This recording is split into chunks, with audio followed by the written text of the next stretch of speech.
Hello everyone, welcome back to our channel. Today మన favourite serial పాపే నా Jeevan Jyoti episode ఏం జరిగింది తెలుసుకోవాలనుకుంటున్నారా? అయితే ఖచ్చితంగా ఈ వీడియో స్టార్టింగ్ నుంచి ఎండింగ్ వరకు స్కిప్ చేయకుండా చూసేయండి. అయితే దానికంటే ముందు ఏం చేయాలో తెలుసు కదా, మన ఛానల్ని సబ్స్క్రైబ్ చేసుకోండి, ఫాలో కూడా చేయండి. అలాగే పైన కనిపిస్తున్న బెల్ ఐకాన్పై ఆల్ ట్యాప్ చేస్తే సీరియల్ కంటే ముందు ఏం జరిగింది తెలుసుకోవాలనుకుంటే అది మేము ఎలాగో పోస్ట్ చేస్తాం. సో అది మీకు నోటిఫికేషన్ ద్వారా చేరుతుంది, మీరు ఈజీగా వాచ్ చేయొచ్చు. మీ ఒక్క లైక్ మాకెంతో సపోర్ట్గా ఉంటుంది, కాబట్టి మీ like and share for our encouragement and support కోసం. కాబట్టి నేనైతే ఈ ముగ్గు వేస్తూ సులభంగా ఈరోజు ఎపిసోడ్ ఏం జరిగింది అనేది వివరించేస్తాను. కాబట్టి స్కిప్ చేయకుండా చివరి వరకు చూసేసేయండి. ఎపిసోడ్లోకి వెళ్ళినట్లయితే మొత్తానికి జీవన ప్రెగ్నెంట్ అన్న విషయం అందరికీ చెప్పి జీవన అయితే మాత్రం సంతోషంగా ఉంటుంది. నిజంగానే జీవన ప్రెగ్నెంట్ కాబట్టి ఆనందికి జ్యోతి ఆ బాధ్యతలు అప్పచెప్తుంది. ఎంతో సంతోషంగా తనే వాళ్ళ కూతురు అని చెప్పాలని బయలుదేరొచ్చిన ఆనందికి జీవన ప్రెగ్నెంట్ కావటంతో మొత్తానికి ఆ మాట అయితే చెప్పలేకపోతుంది. తన సొంత కూతురు అనే నిజాన్ని అందరి ముందు బయట పెట్టడానికి సంశయిస్తుంది. ఇంకా అదే టైంలో జ్యోతి అయితే మాత్రం మీ ఇద్దరు తోబుట్టువు లెక్క, కాబట్టి జీవనాన్ని నీకే అప్పచెప్తున్నాను, కాబట్టి తనని నువ్వే కంటికి రెప్పలా చూసుకోవాలి అని చెప్పేసి జ్యోతి అనడంతో ఆనంది అయితే తప్పకుండా అమ్మ నేను చూసుకుంటాను అని చెప్పేసి మాట ఇస్తుంది. ఇంకా ఈలోపు ఆదిత్య అయితే చాలా సీరియస్గా ఉంటాడు. అసలు ఏం చేస్తున్నావో నీకు అర్థమవుతుందా ఆనంది? నిజం చెప్పకుండా దాచిపెట్టి ఇప్పుడు మళ్ళీ జీవనాన్ని చూసుకుంటానంటావేంటి? ఇలా అయితే నువ్వు ఎప్పటికీ నిజం చెప్పలేవు. అసలు నిన్ను చూస్తుంటే నాకు అసలు ఏం చేయాలో కూడా అర్థం కావట్లేదు.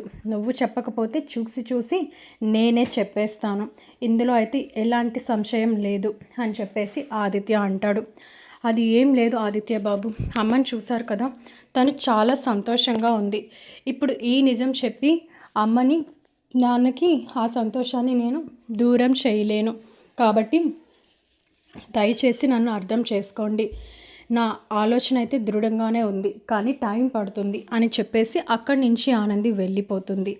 ఈలోపు ఆనందిని చూసిన జీవన కావాలనే తన కిచెన్లో అన్ని పనులు చేస్తుంది.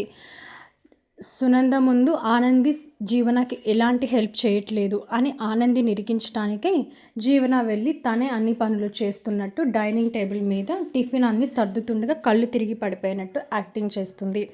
ఇంకా అది చూసిన సునంద వెంటనే ఆనందిని పిలిచి, నీకు అసలు జీవనాన్ని చూసుకునే ఉద్దేశం ఉందా లేదా?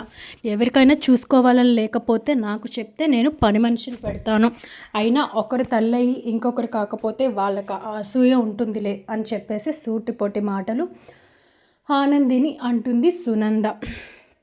అది విన్న శశికాంత్, చైతన్య, ఆదిత్య అయితే చాలా బాధపడతారు. ఆనంది కూడా బాధపడుతుంది, కానీ జ్యోతికి ఇచ్చిన మాట ప్రకారం జీవనాన్ని మంచిగా చూసుకోవాలి అలాగే అని చెప్పేసి, అదేం లేదత్తయ్య, నేను జీవనకి ముందే చెప్పిన నేను వచ్చి ఇవన్నీ చేస్తా అని, ఈలోపు తనే వచ్చి చేసుకుంది అని చెప్పేసి అంటుంది. అయినా కూడా సునంద ఏ ఒక మాటలు అని ఆనందిని ఇబ్బంది బాధ పెడుతుంది. ఇంకా ఇది ఇలాగో అయ్యేసరికి జీవన అయితే మాత్రం మొత్తానికి అనుకున్నట్టుగా ఈ ఆనందిని ఆ అత్తయ్య దృష్టిలో చెడ్డదాన్ని చేశాను, ఈ రోజుకు ఇదే సంతోషం అనుకొని హ్యాపీగా ఉంటుంది. ఈలోపు ఆనందికి కాల్ వస్తుంది. సింహాద్రి కాల్ చేస్తాడు, అమ్మ మీ అమ్మ పద్మమ్మ మెలకువలోకి వచ్చింది అని చెప్పేసి. ఇంకా వెంటనే ఆనంది ఆదిత్యకి చెప్పి అక్కడికి వెళ్తుంది. వెళ్ళేసరికి పద్మమ్మ ఎవరిని గుర్తుపట్టే పరిస్థితిలో అయితే ఉండదు. తనకి స్పృహ వస్తుంది, లేచి కూర్చుంటుంది, కానీ ఏమీ మాట్లాడదు. ఇంకా ఈలోపు వెంటనే ఆనంది అయితే డాక్టర్ గారిని అడుగుతుంది, ఏంటి మేడం అమ్మ ఏం మాట్లాడట్లేదు అనేసరికి, తన కాళ్ళు చేతులు పడిపోయి ఇప్పుడు ఎలా కూర్చోగలిగిందో కానీ తన గొంతు కూడా మాట్లాడే పరిస్థితిలో ప్రస్తుతానికి లేదు. తన మైండ్ మిమ్మల్ని అందరినీ గుర్తుపట్టి మాట్లాడటానికి యాక్సెప్టెన్స్ ఇవ్వట్లేదు, కానీ ఖచ్చితంగా తను తొందరలోనే కోలుకుంటుంది అని చెప్పేసి వెళుతుంది. ఇంకా ఈలోపు ఆదిత్య కూడా పద్మమ్మకి తెలివి వస్తే తనైనా అందరికీ నిజం చెప్తుంది అని చెప్పి అనుకుంటాడు. ఇంకా ఇందుమతికి అయితే అమ్మ దీనికి ఏదో ఒక టైంలో తెలివి వచ్చేసినా వచ్చేస్తుంది, ఇంకా నేను జ్యోతి ఇరికిపోయినట్టే, కాబట్టి ఖచ్చితంగా నేను వెళ్ళి ఈ జీవనకి ఈ పద్మమ్మ సంగతి ఏదో ఒకటి చెయ్యాలి అని చెప్పాలి అని అనుకుంటుంది. అనుకునేసరికి ఇంకా వెంటనే ఇందుమతి అయితే జీవనకి కాల్ చేస్తుంది. కాల్ చేసి పద్మమ్మకి మెలకు వచ్చింది. తెలిసిన విషయమే కదా అంటే, అవును నేను కూడా వచ్చాను కదా, కానీ టైం పడుతుంది అన్నారు కదా అనేసరికి టైం పడుతుంది, కానీ అన్ఎక్స్పెక్టెడ్గా తనకి తెలివి వస్తే ఏంటి నీ పరిస్థితి నా పరిస్థితి, కాబట్టి ఏం చేద్దాం చెప్పు అంటే అది కూడా కరెక్టే, అందులోనూ తను మాట్లాడే పరిస్థితి వస్తే ఇంకా నువ్వు నేను వీళ్ళు బతకనివ్వరు, కాబట్టి వచ్చి చంపేస్తాను అని చెప్పేసి ఇందుమతితో జీవన అంటుంది. మన చేతికి మంట అంటకుండా ఆ డాక్టర్ అమ్మకే డబ్బులు ఇచ్చి పద్మమ్మని హత్య చేయిద్దాం అని చెప్పేసి మొత్తానికి ఇందుమతి అయితే డాక్టర్ని పిలిపించి చెకప్ లాగా అని మొత్తానికైతే వీళ్ళు వెళ్ళి నైట్ అయితే తలగడ వేసి పద్మమ్మని చంపేసే ప్రయత్నం చేస్తారు. కొన ఊపిరితో ఉన్న పద్మమ్మ సౌండ్ చేసేసరికి వీళ్ళు పరిగెట్టి వెళ్ళిపోతారు. ఇంకా ఈలోపు డాక్టర్ వస్తుంది. డాక్టర్ వచ్చేసరికి వీళ్ళు ఆల్రెడీ డాక్టర్కి డబ్బులు ఇచ్చారు కాబట్టి పద్మమ్మని చంపేసే ప్రయత్నం చేస్తుంది. మొత్తానికి పద్మమ్మ ప్రాణం అయితే కొన ఊపిరిలోనే పోతుంది. పోయేసరికి ఇంకా తెల్లవారేసరికి ఆనందికి కాల్ చేస్తారు. చేసేసరికి సింహాద్రి ఏడుస్తూ ఉంటాడు. అమ్మ ఉలకట్లేదు పలకట్లేదు, నువ్వు ఒకసారి రా అని చెప్పేసి అనేసరికి ఇంకా వెంటనే ఆదిత్యాన్ని తీసుకొని ఆనంది వస్తుంది. వచ్చేసరికి పద్మమ్మ అయితే స్పృహ తప్పినట్టుగా అలాగా మనిషిలో చలనం లేకుండా పడిపోయి ఉంటుంది. అసలు ఏమైందమ్మా లెగు లెగు అనేసరికి డాక్టర్ అమ్మ వస్తుంది.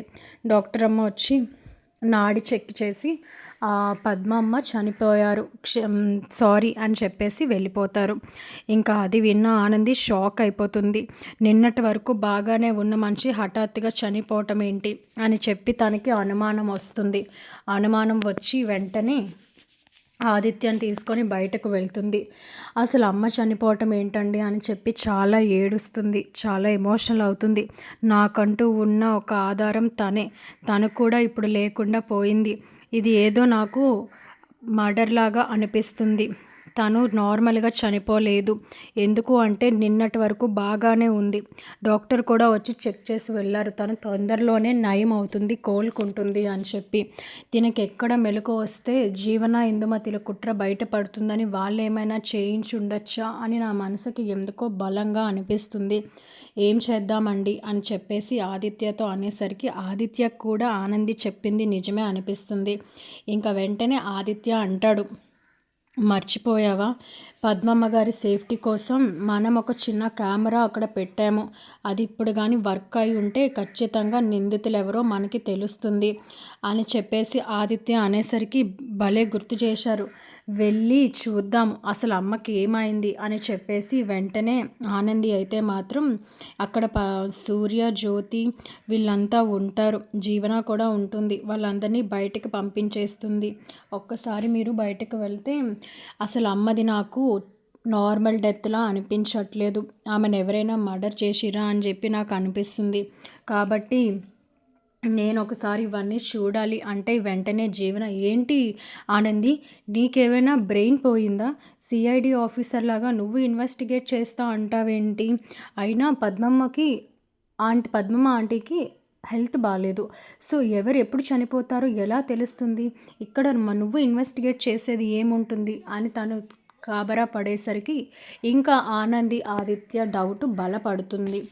ఇందుమతి కూడా ఆ జీవన చెప్పింది కరెక్టే, దీనికి ఇంత కాంప్లికేట్ చేయటం కరెక్ట్ కాదు, ఎందుకు అంటే ఇప్పుడు బాడీని తీసుకువెళ్ళిపోతే కనీసం మనిషిని పట్టుకొని ఏడ్చే టైం కూడా ఉండదు, ఈ టైంని వృధా చేసుకొని ఏమేమో చేస్తానంటావేంటి ఆనంది, నీ బాధ మాకు అర్థమవుతుంది, కానీ తనకి ఎలాగో హెల్త్ బాగాలేదు కాబట్టి తనకి ఇలా హఠాత్తుగా అయి ఉంటుంది అని చెప్పేసరికి మీరంతా బాగానే చెప్పారు, కానీ ఆనందికి ఆ అనుమానం అనేది ఉంది కదా, సరే తను ఏం కనిపెడుతుందో చూద్దాం, నిజంగానే నిందితులు ఒకవేళ అదే నిజమైతే శిక్ష పడకుండా పోదు కదా అని సూర్య అంటాడు. ఇంకా చేసేదేం లేక అందరూ బయటకు వెళ్ళేసరికి ఆదిత్య అయితే మాత్రం అక్కడ ఉన్న కెమెరా తీస్తాడు. ఆ చిన్న సీసీ కెమెరా తీసేసరికి ఇంకా అది వెళ్ళి వీళ్ళందరి సమక్షంలో ఆన్ చేస్తారు. వాళ్ళకు కూడా అప్పటి వరకు అందులో ఏముందో తెలీదు.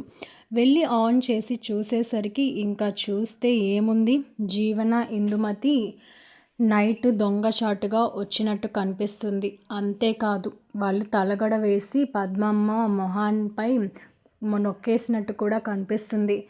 సౌండ్ అయ్యేసరికి పరిగెట్టుకుంటూ వెళ్ళిపోయినట్టు కూడా కనిపిస్తుంది. ఎక్కడ పద్మమ్మకి మెలకు వచ్చేస్తుందో అని డాక్టరీ దగ్గర మాట్లాడి డబ్బులిచ్చి డాక్టర్ని పంపించి మరీ ఆ కొన ఊపిరి కూడా లేకుండా చేసినట్లు ప్రతిదీ ఆ వీడియోలో రికార్డ్ అయిపోతుంది. ఇంకా అది చూసిన ఇందుమతి, జీవన షాక్ అయిపోతారు. అసలు వాళ్ళు చంపేసి దొరకలేదు అనుకుంటారు. కానీ ఆదిత్య, ఆనంది తెలివితేటలతో వాళ్ళని హత్య బండారం బయటపడుతుంది. ఇంకా వీళ్ళని ఇలా చూసిన సూర్య, జ్యోతి, సింహాద్రి, సీను వీళ్ళు షాక్ అయిపోతారు. అసలు పద్మమ్మది నార్మల్ మరణం కాదా? ఈ జీవన, ఇందుమతి చంపారా? అసలు వీళ్ళకేం అవసరం? అయినా జీవన ప్రెగ్నెంట్ ఉంది. అసలు ఇలాంటి పనులు ఎందుకు చేయాల్సిన అవసరం వచ్చింది అని చెప్పేసి జ్యోతి వెళ్ళి జీవన చెంప పగలగొడుతుంది. ఏం చేసావు జీవన నువ్వు అని. మమ్మీ అది కాదు అంటే ఏంటి కాదు? ఇంత క్లియర్గా కనిపిస్తుంది. ఒక మనిషిని చంపే అంత క్రూరత్వం నీలో ఉందా? ఇందుమతి అత్తయ్య, మీరెందుకు ఇలా చేశారు? మిమ్మల్ని గౌరవించి పిలవటానికి కూడా సిగ్గేస్తుంది. ఒక మనిషి ప్రాణం తీసేస్తారా అనేసరికి అసలు ఆ వీడియో అలా వాళ్ళ అమ్మ ప్రాణం బలవంతంగా పోయిందని చూసిన ఆనందికైతే ప్రాణం విలువిలలాడేసి ఇంకా వెంటనే జీవన చెంప రెండు వైపులా పగలగొడుతుంది. ఇందుమతిని కూడా కొట్టేస్తుంది. మీరింక మారరా? మీకు ఏం అన్యాయం చేశామని ఒక మనిషి ప్రాణం తీసేయటానికి వచ్చారు అని చెప్పి వెంటనే ఆదిత్య ఆ డాక్టర్ని పిలుస్తాడు. వచ్చేసరికి ఇంక డాక్టర్కి అది చూపించి బెదిరించేసరికి వెంటనే నిజం ఒప్పుకుంటాడు. నాకైతే తెలీదు, నేను వచ్చేసరికి ఆ కొనూపిరితో కానీ ఉంటే అది కాస్త ఊపిరి కూడా ఉండకుండా చేయాలి అన్నారు. అది మాత్రమే నేను వచ్చేసరికి తనకి ప్రాణం పోయింది. మీకు అదే చెప్పాను. నాకు డబ్బు ఇచ్చిన మాట నిజమే, కానీ దయచేసి నా చేతులతో నేనేం చేయలేదు. నేను వచ్చేసరికి వీళ్ళు తినని మర్డర్ చేసేశారు అని చెప్పేసి నిజాన్ని బట్ట బయలు చేసేస్తాడు డాక్టర్ కూడా. నమ్మి మిమ్మల్ని పంపించి చూడమన్నందుకు మీరు ఎంత ఆశ్చర్యానికి ఒడిగడతారా? అసలు ఏమనుకున్నారు అని వీళ్ళంతా మాట్లాడేసరికి పద్మమ్మ చనిపోయిందన్న విషయం శశికాంత్కి తెలుస్తుంది. తెలిసేసరికి వెళ్ళి పరామర్శించకపోతే బాగోదు కదా, ఆనంది బాధపడుతుంది అని చెప్పేసి ఇంకా అక్కడి నుంచి వెంటనే సునంద చైతన్యాన్ని తీసుకొని వస్తాడు. వచ్చేసరికి ఇంకా ఈలోపు జ్యోతి, సూర్య వీళ్ళంతా ఇందుమతి జీవనాల్ని తిట్టడం చూస్తారు. అసలు ఏమైంది ఏంటి అని అడిగితే ఆ సీసీటీవీ ఆ వీడియో క్యామ్లో రికార్డ్ అయిన మొత్తం చూపిస్తారు. సునంద, శశికాంత్, చైతన్య షాక్ అవుతారు. అసలు ఒక మనిషి ప్రాణం తీసేయటం ఏంటి, అసలు దీని వెనకతలు ఉన్న కారణం ఏంటి అనేసరికి ఇంకా వెంటనే ఆదిత్య, కారణం ఏంటా? వీళ్ళు ఈ పని చేస్తారు అంటే ఎప్పుడో ఈ నిజం చెప్పి వీళ్ళకి శిక్ష పడేలా చేసేవాడిని. వీళ్ళు మారారు, సర్లే జీవన ప్రెగ్నెంట్గా ఉంది ఇంకా కామ్గా ఉంటారు అనుకున్నాం. కానీ ఒక మనిషి ప్రాణం తీసే వరకు వస్తారు అని అనుకోలేదు. దీని వెనక ఉన్న కుట్ర దేనికి అంటే ఆనందియే సూర్య, జ్యోతిల అసలు కూతురు. సూర్యమావ, జ్యోతి అత్తెల అసలు కూతురు.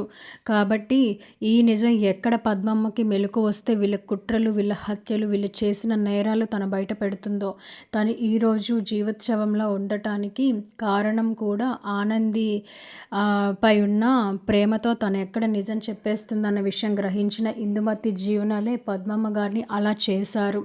అవన్నీ నిజాలు తను ఎక్కడ బయట పెడుతుందో అని కావాలనే వీళ్ళు ఈరోజు దీనికి స్పృహ వస్తే నిజమంతా బయలు అయిపోతుంది అని చెప్పేసి ఇంకా ఫైనల్గా పద్మమ్మ గారిని చంపేశారు అని ఆదిత్య అసలు నిజం బయట పెట్టేస్తాడు. ఇంకా ఈ షాక్లో ఉన్న సూర్య, జ్యోతిలకి ఆనంది కుట్టియే తన సొంత కూతురు అన్న విషయాన్ని తెలుసుకున్న వాళ్ళు అసలు ఎలా రియాక్ట్ అవ్వాలో కూడా అర్థం కాదు.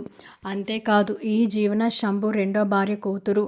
వీళ్ళు మీపై పెత్తనం చెలాయించడానికి, మీ ఆస్తి కాజేయటానికి కావాలనే తల్లి కూతురు ఇద్దరు ప్లాన్ చేసి ఆనందిని భయపెట్టి తన చేతులతో తానే ఈ మళ్ళీ అనే ఈ జీవనాన్ని తీసుకొచ్చి ఈ ఇంట్లో తన స్థానంలో చలామణి అయ్యేలాగా చేసింది. మీకు ప్రాణగండం ఉంది అని భయపెట్టి ఆనందిని బ్లాక్మెయిల్ చేసి ఈరోజు ఇంతవరకు తీసుకొచ్చారు ఈ ఇందుమతి, జీవన అని చెప్పేసి మొత్తం నిజం ఆదిత్య బయట పెడతాడు. ఈ విషయమే మీకు నిన్న సంతోషంగా చెప్పటం కోసమని బయలుదేరొచ్చిన ఆనంది జీవన ప్రెగ్నెంట్ అని తెలిసి ఆగిపోయింది. జ్యోతి అత్తకు ఆ గుండెకోత మిగల్చకూడదు, ఆ సంతోషాన్ని దూరం చేయకూడదు అనుకుంది. ప్రతి విషయంలో ఎంత కన్విన్స్ అయ్యి ఊరుకుంటున్నా కూడా వీళ్ళ రోజు రోజు వీళ్ళ పనులు క్రియలు మితిమీరిపోవటమే కాక ఈరోజు ఒక మనిషి ప్రాణాన్ని తీసే పరిస్థితి వరకు వచ్చింది అని చెప్పేసి ఇంకా అందరి ముందు ఇందుమతి జీవనల కుట్రను ఆదిత్య బయట పెట్టేసరికి ఇంకా ఇందుమతి జీవనలు రెడ్ హ్యాండెడ్గా దొరికిపోయారు. ఎవరు ఏం చెప్పినా ఇంకా వినరు అని అర్థమైపోతుంది. అప్పటికి కూడా ఇదంతా మార్ఫిన్ వీడియో అనేసరికి సునంద వచ్చి ఒక్కటి కొట్టి, పిచ్చోళ్ళలా కనిపిస్తున్నామా, సీసీటీవీ ఫుటేజ్ వీడియోని ఇప్పటికిప్పుడు ఎవరు మార్ఫిన్ చేయగలరు, అసలు ఏమనుకుంటున్నావు, ఆనందిపై నీకున్న ఈ ద్వేషాన్ని ఒక మనిషి ప్రాణం తీసే వరకు వస్తుంది అని మేము అనుకోలేదు. నువ్వే ఇన్ని కుట్రలు చేసి అన్ని ఆదిత్య ఆనందీల పైన తోసేసావు. మీడియా విషయంలో కూడా తన తప్పు లేకుండా తనని ఇరికించావు. అయితే ఈరోజు పొద్దున్న కూడా కావాలనే నువ్వు ఆనందిని తిట్లు కాయించావు. నీ మొహం చూడాలంటేనే అసహ్యం వేస్తుంది. ఇలాంటి దాన్ని ఎలా పెళ్లి చేసుకున్నావురా చైతన్య అని చెప్పేసి సునంద అసహ్యపడుతుంది. ఇంకా శశికాంత్ అయితే, జీవన నీకు కోపం ఎక్కువ, తెలియనితనం అనుకున్నాము, కానీ ఒక మనిషిని హత్య చేసే అంత టాలెంట్ నీలో ఉంది అని అనుకోలేదు. ఇప్పటికైనా ఈ బండారం బయటపడింది, కానీ ఏం లాభం, ఒక మనిషి ప్రాణం పోయింది అనేసరికి ఇంకా సింహాద్రి అయితే మాత్రం బోరున ఏడుస్తాడు. ఆడవాళ్ళు అయిపోయారు, లేదంటేనే మీ ప్రాణం తీసేసేవాడిని, నా పద్మనే చంపేస్తారా, మీ అంతు చూస్తాను, వీళ్ళకి తగిన శిక్ష పడాలి జడ్జి గారు అని చెప్పేసి ఏడుస్తాడు. ఇంకా సూర్య అయితే, నేను చూసుకుంటాను సింహాద్రి, నువ్వు బాధపడకు, అది ఎవరైనా సరే శిక్ష పడాల్సిందే. ఇంత ఘోరంగా ఒక మనిషిని హత్య చేస్తారా, అంతేకాకుండా డాక్టర్కి డబ్బులు ఇచ్చి మరి కొన ఊపిరి కూడా లేకుండా చేసిన వీళ్ళకి తగిన శిక్ష నేను వేయిస్తాను, నువ్వైతే బాధపడకు అని చెప్పేసి సూర్య అనేసరికి ఇంకా జీవన అయితే వణికిపోతుంది. అనుకున్నది ఒకటి అయినది ఒకటి అయినట్టు అయిపోతుంది. ఇంకా వెంటనే సునంద, అసలు ఇది నిజంగానే ప్రెగ్నెంటో కాదో కూడా నాకు డౌటే, కావాలని మన అందరి అటెన్షన్ తీసుకోవడానికి ఇది అబద్ధం ఆడి కూడా ఉండొచ్చు, ఎందుకు అంటే దీనిపైన అందరికీ ప్రేమ పెరుగుతుంది అని, కానీ ఇది చేసే పని ఒక మనిషి ప్రాణం తీసేసింది. పలానా వాళ్ళ కోడలు ఇలా చేసింది అంటే మన రెప్యుటేషన్ ఏం కావాలి, అసలు ఇలాంటి వాళ్ళని ఇంట్లో పెట్టుకొని చేసిందే తప్పు. ఆనంది మీ సొంత కూతురు అన్న విషయం ఇప్పటికైనా బయటపడింది, కానీ పద్మమ్మ హత్య జరగకంటే ముందే జరిగితే చాలా బాగుండేది. ఆమె హత్య జరగకంటే ముందే ఈ విషయం తెలిస్తే జాగ్రత్త పడేవాళ్ళం. ఆ మొత్తం నష్టం జరిగిపోయాక ఈ విషయం చెప్పి ఇంతవరకు మీరు తప్పు చేశారు ఆనంది ఆదిత్య అని సునంద చాలా కోప్పడుతుంది. ఏం చేయమంటారమ్మా, ఆనందికి బంధాలు బంధుత్వాలు కావాలి, ఎవరు బాధపడినా తట్టుకోలేదు, అందుకనే జీవన కోసం ఆలోచించి తను ఈ నిజం చెప్పకపోవడమే ప్రాబ్లం అయింది, ఇది ఇంతవరకు తీసుకొచ్చింది అని చెప్పేసి ఇంకా ఆదిత్య సమర్థిస్తాడు. ఇంకా చైతన్య అయితే జీవనాన్ని కొట్టి, ఇంకా ఏం చూస్తున్నావు, సిగ్గేయట్లేదు, ఒక మనిషిని హత్య చేసావు, నీకు కూడా కారాగార శిక్ష పడేలా చేస్తాము, ఈ ఇందుమతి నువ్వు కలిపి ఆస్తి పైన కన్ను వేసి కంపెనీని లాస్లోకి తీసుకొచ్చి మమ్మల్ని అడుక్కునే పొజిషన్కి తేవాలన్న మీ కుట్రని బయట పెట్టిన అన్నయ్యకు నేను ఎలా కృతజ్ఞతలు చెప్పాలో తెలియట్లేదు, ఒక మనిషిని హత్య చేసే మనసు మీకు ఎలా వచ్చింది, మీరు మనుషులా రాక్షసులా అని చెప్పేసి చైతన్య కోప్పడతాడు. ఇంకా జ్యోతి అయితే ఆనంది బాధని చూడలేకపోతుంది. ఎవరు ఇన్ని మాటలన్నా ఆనంది మాత్రం పద్మమ్మ చనిపోయింది అన్న బాధలోనే ఉంటుంది. చాలా ఏడుస్తుంది. కన్న అమ్మవి నువ్వైనా పెంచినమ్మ పద్మమ్మ, ఈవిడ లేకుండా నేను ఎలా ఉండగలను అని చెప్పేసి ఏడ్చేసరికి సింహాద్రి కూడా వచ్చి ఆనందిని పట్టుకొని చాలా బాధపడతాడు. అసలు అనుకోని రీతిగా పద్మమ్మ ప్రాణం వదిలేయటం, అది కూడా జీవన ఇందుమతి హత్య చేయటం వీళ్ళెవరూ తట్టుకోలేకపోతారు.